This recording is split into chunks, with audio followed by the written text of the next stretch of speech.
Okay, good morning, everyone. I'd like to begin by offering my deepest condolences to the families of the 3 American service members who recently lost their lives in the line of duty.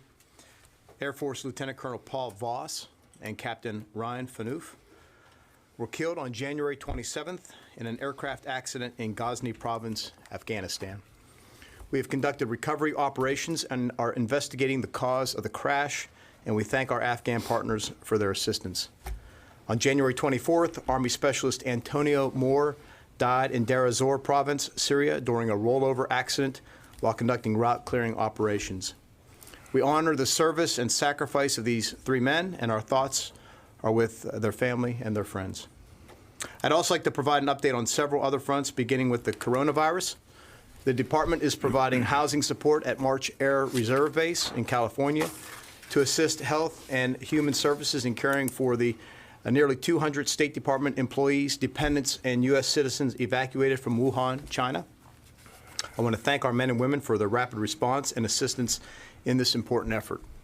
DoD personnel are not in direct contact with the evacuees, nor will the evacuees have access to any other locations on base outside of their assigned housing. The Department of Defense continues to work closely with our interagency partners as we monitor the situation and protect our service members and their families, which is my highest priority. With regard to another personnel issue, the department will be providing an update on TBI numbers later today, but I'd like to stress that we take this issue very seriously. DoD is a leading contributor in the treatment and research of brain-related trauma. We do everything we can to identify, treat, and help our service members recover and return to duty. Turning to news reports about possible troop reductions, I want to reiterate that our combatant command reviews are ongoing and no decisions have been made at this time. As I've said before, we will ensure that any rebalancing of troops and resources is in line with our priorities under the National Defense Strategy. Meanwhile, we remain in close consultation with our allies and partners on this and other matters of shared interest. I would add that the chairman and I had the chance also to update the chairman and ranking members of the defense committees this week on this issue and several others. Today in Bahrain, the International Maritime Security Construct conducted a change of command between U.S. Rear Admiral Alvin Halsey and U.K. Commodore James Parkin. The IMC-SC is committed to ensuring the freedom of navigation in the Persian Gulf and the Gulf of Oman, through which over 17,000 ships and 1/6 of global oil production pass each year. We welcome Commodore Parkin to this vital endeavor, which represents an international solution to an international problem. Earlier this week, I hosted the French Minister of Armed Forces here at the Pentagon, as you all know, for a productive discussion about bolstering our longstanding defense relationship and encouraging other European allies to do more in Africa and the Middle East. Tomorrow, I will welcome the Italian Minister of Defense to talk about burden sharing and strengthening our cooperation through the Defeat ISIS coalition. And next month, I will attend the NATO Defense Ministerial in Brussels to further engage with my European counterparts on the future of our readiness and collective security.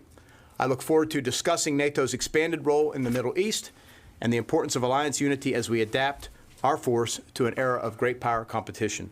With that, I'll turn it over to Chairman Milley. Thanks, Secretary. I don't have an opening statement, but before we get to questions, I want to echo what the Secretary said about Colonel Voss and for his family, and also for Captain Phaneuf and for Specialist Moore. There's no greater loss for any family than the loss of a loved one, and our thoughts and prayers from all of us in uniform are extended to their families. Their remains will be brought back, as you know, to Dover tonight for a dignified transfer ceremony, and the Secretary and others will be up there for that. So our thoughts and prayers are with the family. And with that, we'll take your questions. Thank you. A question for each of you, if I may. Mr. Secretary, on coronavirus, are there precautions that you're making or preparing to make with regard to U.S. personnel in, for example, Vietnam or other areas in Asia or Europe to get ahead of this?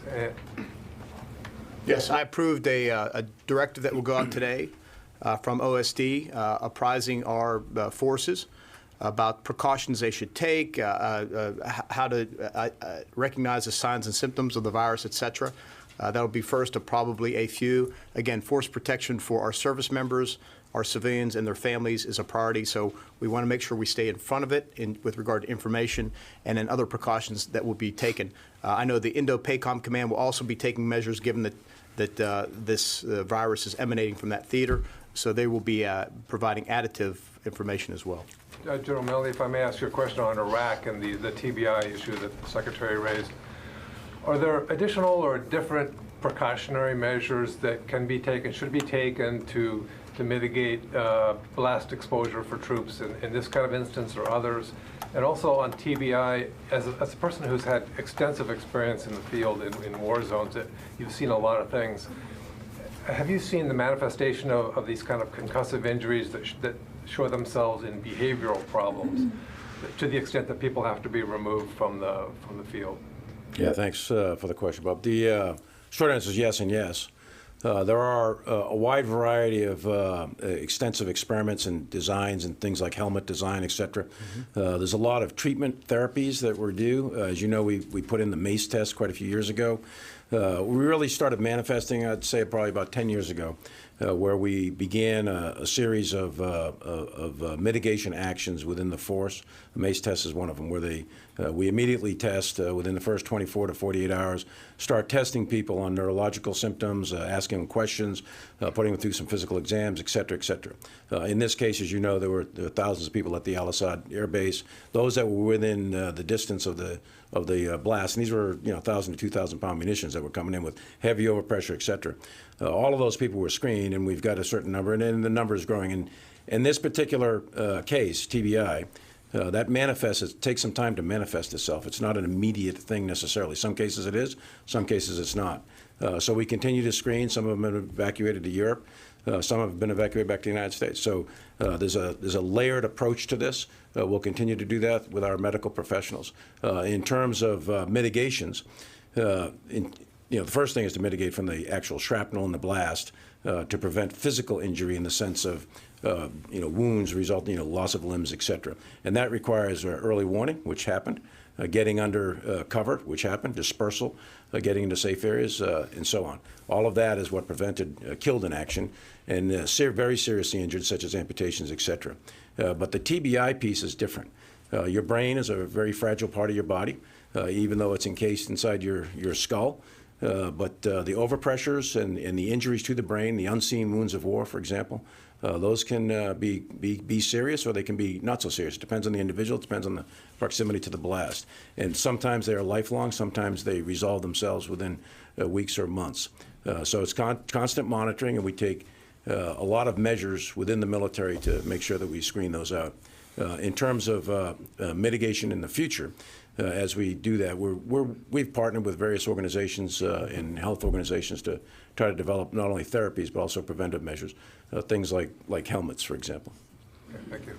Yeah, one thing I would add is, as Army Secretary, I'm sure the Chairman will recall when he was Chief, we were spending quite a bit of time and resources to understand how we can either change the composition of our helmets or the design so that it could either divert a concussion or absorb it to deflect it. And as I had traveled throughout the Army, meeting at least with our research labs to understand that, I think the Army is the military is a leader on this issue. We've partnered, the Army did at least with the NFL to understand this, and it's something we have to continue to work on. It's very important, and we have to make sure that our soldiers, sailors, airmen, and Marines have all the protections they need to fight and survive and win and recover quickly in military operations. And Bob, you asked, the second part of your question was, does it manifest itself in behavioral health? In some cases, absolutely yes. It can become post-traumatic stress. It can become a wide variety of behavioral health issues when you do damage to the brain. Are you seeing it in this case? Right now it's too early to tell. The diagnosis we have so far for all of the folks that have been diagnosed to date is mild traumatic brain injury. That's the diagnosis that's been reported to us so far. And I'm sorry, this is it's a good topic. We are still learning. There's a lot more to be learned about these injuries. We're putting a lot of money into research. It affects us not just on the battlefield, but look, our service members get hurt during training as well. They get hurt during all types of activities. So we need to understand how the brain is affected by injuries to it, whether it's from a concussive blast or other things. So it's an important field of research we need to continue to work on. Thank you. If I could stick with TBI, actually, when you saw the payload of the missiles and how close they came to some of the shelters, at that point, did you expect that there would be TBI, or is that something that surprised both of you? For me, it's not a surprise. There's concussive injuries as a result of any explosive device that goes off. You can get concussive injuries from hitting your head, from falling, from parachute jumps, etc. So no, it's not necessarily a surprise. What we do when we're in contact with the enemy, we're in a firefight, incoming mortars, rockets, theater ballistic missiles, or anything, the very first thing you're focusing on is life and limb. So when we say reported casualties, we're really talking about killed in action and serious injuries like loss of limbs. The TBI manifests itself over time. It's not necessarily instantaneous. So not a surprise necessarily, but the focus immediately is loss of life and limb. Just to follow on, in retrospect, do you think it would have been better or more forthcoming if you had not initially said there were no injuries? And do you think the president saying they're just headaches minimizes sort of the injuries and TBI? Chairman and I spent most of the night going over casualties and understanding what happened on the ground with General McKenzie and others. I think the reporting was accurate. At that time, as reported, there were no casualties, as the chairman just defined it. I think, again, over time, you learn things and you get reports. And as we predicted when the first reports came in several days later, that there would likely be more and more, because I think these things, the TBI manifests itself over time. So I think we did our best to report no casualties, and I still believe that there were, that morning, there were no casualties reported. Secretary Esper, why have you not moved the Patriot missile batteries into Iraq? What's the holdup? And General Milley, do you need Patriots to protect those bases? Would they have been able to intercept those ballistic missiles? I'll let the chairman speak to the particulars of how the commander positions his forces, et cetera. But one of the things we need to do is make sure we have permission from the host government, and that's one of the matters we have to work on and work through. So they're being held up right now by the Iraqis? We need the permission of the Iraqis. That's one issue. There may be others with regard to placement and things like that that are more tactical, more operational. So it's a combination of things. We're working with the Iraqi government in order to do exactly what you just suggested. There's mechanical pieces, the science of war, so to speak, of actually moving and bringing in. Patriot batteries, or Patriot Battalion is not a small organization, it's relatively large. So the mechanics of it all have to be worked out, and that is, in fact, ongoing. In terms of woulda, shoulda, coulda, in terms of if there was a Patriot Battalion at Al-Assad or Erbil or whatever, could they have shot down these TBMs? That's what they're designed to do. Can't say for certain. Obviously, whether in that case, at those altitudes and those ranges, et cetera, if that would have happened, but that is exactly what they're designed to do, is just shoot down incoming theater ballistic missiles. But you do feel you need them? Yes. The commander feels he needs them, and our intent is to assess the commander's requests and determine whether we feel them or not. In this case, I think we support the commander, given what happened. Going back to the question on TBI, the president did say that these wounds were not serious, and he characterized them as headaches. Could I ask both of you, what do you make of those comments? And given that in your opening statement you said that the department takes it very seriously, how is that at odds with the department's view? Look, I've had the chance to speak with the president. He is very concerned about the health and welfare of all of our service members, particularly those who were involved in the operations in Iraq, and he understands the nature of these injuries. And I would say there's three categories of wounded in action that we've had for years. One is VSI, very serious, and you're probably all familiar with this, very serious injured. One is SI, serious injured, and one is NSI, not serious injured. And in this case, the reporting to date indicates mild TBI, which would be in the category of not serious injured. That doesn't mean they're not injured, and it doesn't mean to the individual, but in the categories that we categorize wounded in action, these individuals are in the NSI category at this time. That's not to minimize or dismiss or anything. That's just to say that that's how we categorize casualties. So would you say that the president is now better informed than he was when he made those comments? I'm not going to comment on that. I think for many people this is a learning process, and we are sending teams, briefers to the Hill, if you will. We're going to have a conversation with many Hill staff today. I think we need to update Hill staff, members of Congress, to understand what TBI injuries are. They are, again, this is something we've come to learn about. The chairman can speak more fluently on it over the past 10, 15 years as we've seen IED attacks on our forces in Iraq and Afghanistan. So again, this is an injury we need to keep educating everybody about. The Hill, you, all of you, the American people, and even myself. It's a learning process for many of us. You know, some of these injuries that right now are called mild TBI, and they're in the NSI category, that might change. These things are cumulative too. So if you get multiple concussions, that can manifest itself down the road. It could be a year, 2 years. So it could, what Bob was talking about in terms of behavioral health. So we're early in the stage of diagnosis. We're early in the stage of therapy for these troops. We'll continue to monitor them the rest of their lives, actually, and continue to provide whatever treatment is necessary. And we take great pride in the fact that these are our own, and we're going to take care of them.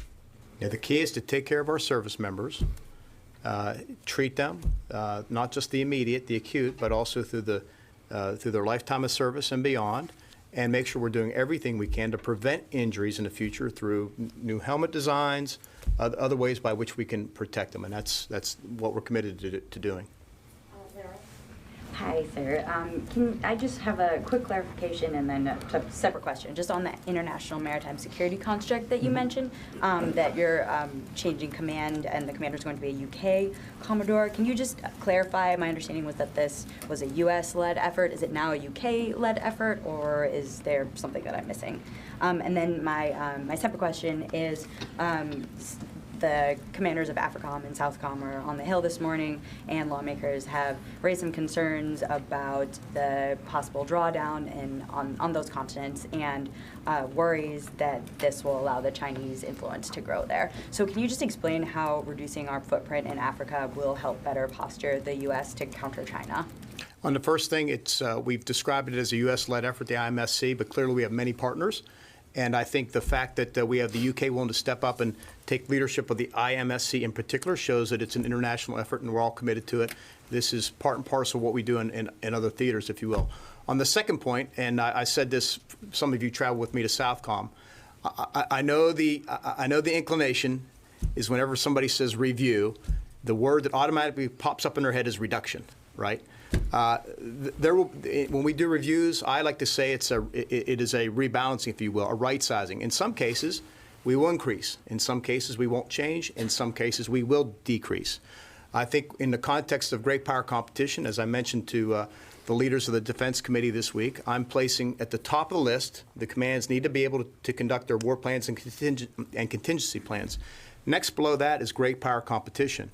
When it comes to great power competition, those are areas in both AFRICOM and SOUTHCOM that I'm looking at increasing our posture, not necessarily reducing our posture. So I want to make sure that we compete first and foremost when it comes to the NDS in the respective theaters, but it's also a global competition with Russia and China, and we need to make sure that we're well postured to deal with them as appropriate wherever we may find that presence. So just to clarify, though, so you said you're looking at potentially increasing force presence in Africa, not decreasing. Well, we adjusting the presence, right? Adjusting numbers and how we allocate the personnel more toward global great power competition, and maybe less toward CT. So, okay.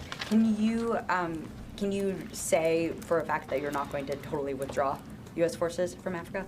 We're not going to totally withdraw forces from Africa. Economy of force doesn't mean complete withdrawal from any continent, and we do economy force in various locations, and it's an important distinction to make, and I've never said it.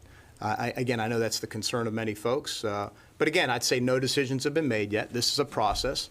I had AFRICOM in last week. What they presented with me raised many other questions that have been tasked out, and I think this is going to be an iterative process with them. I began the process last week as well with SOUTHCOM, and that will go on. These things take time, but at the end of the day, I want to make sure that our commands are aligned to the national defense strategy. And again, that first begins with ability to execute their war plans, contingency plans. Second is great power competition. And then third, depending on the theater, different tasks, right? In AFRICOM, it's CT is important. In SOUTHCOM, counter drugs important. So we've got to make sure that we're appropriately prioritizing and allocating and positioning forces appropriate to the mission and appropriate to everything else we have to do as a Department of Defense in the world. Okay? There's a report this morning from CNN that there's going to be a policy change on personnel landmines. Can you confirm the report and give us a reason of why the change now? And does this mean that there will be anti-personnel landmines specifically outside of Korea? There will be a change coming out. I'm not going to comment on it until it is. Barbara? General Milley, I wanted to take you back to the question on mitigation measures for TBI, and especially in Iraq. So, yes, Patriots, but you can't put Patriots everywhere. Improvement in helmets. But Iran has, managed to injure 50 to 60 American forces through the use of ballistic missiles. So now that you look back, lessons learned from this event, it seems to be an extraordinary, not happened before kind of thing. Do you need to, you knew that, and the Pentagon knew that ballistic missiles were a threat. Should there have been stronger bunkers, stronger facilities designed for that intense blast wave rather than facilities designed just for rockets and mortars? Should somebody have thought about having stronger defenses since you didn't have Patriot missiles? And can I ask you, you've both mentioned helmets. Would stronger helmets have made a difference against a ballistic missile blast wave? On the helmets, as a general comment about mitigating TBI writ large. Again, look at a theater ballistic missile that were fired. These were 1,000 to 2,000 pound munitions. These things have bursting radiuses of 50 to 100 feet, and that's just the shrapnel on the actual blast. These are very, very significant, serious weapons. And if you're within a certain range of that thing, there's no helmet or anything else that's going to save you. But I would argue that the defenses did work in that no one was killed, and there were no loss of life or limb. That's significant. And there were people within range of these things. You saw the impact. I think you saw the impact. Points of impact of these missiles. They were in areas, and that's still my contention, even today, that the intent was not only to destroy facilities and equipment, but also to kill people. And the fact that no one was killed or no one lost limbs, I think that is significant. It speaks, I think, volumes to early warning systems, also to SOPs and scatter plans, and also to the defensive preparations that were done. Could there be improvements? Absolutely, yes, and we're taking a hard look at all of that, to include bringing in ballistic missile defense that Jennifer was talking about. Can you point, if you're able to, but besides Patriots, can you talk about any of the other things that look promising to you for additional defenses, mitigation against ballistic missiles?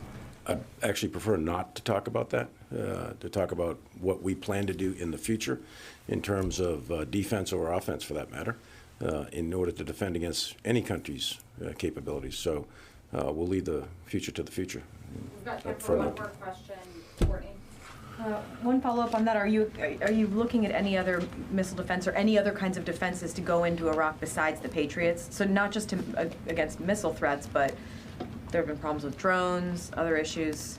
There's a wide variety of tactical capabilities that we have that we will employ, that we'll introduce in various theaters based on the commander's request and the enemy situation. To go into any specific capability that we're going to put into Iraq or any other country, I prefer to leave that unanswered. Well, you are saying that you've requested of the Iraqi government to bring the Patriots in. Can I ask one more on Iraq too? The president. We need to go. Thank you. It's a quick one on troop numbers. The president you asked your question, so thanks, Courtney. We'll get you an answer, Courtney. Thank you.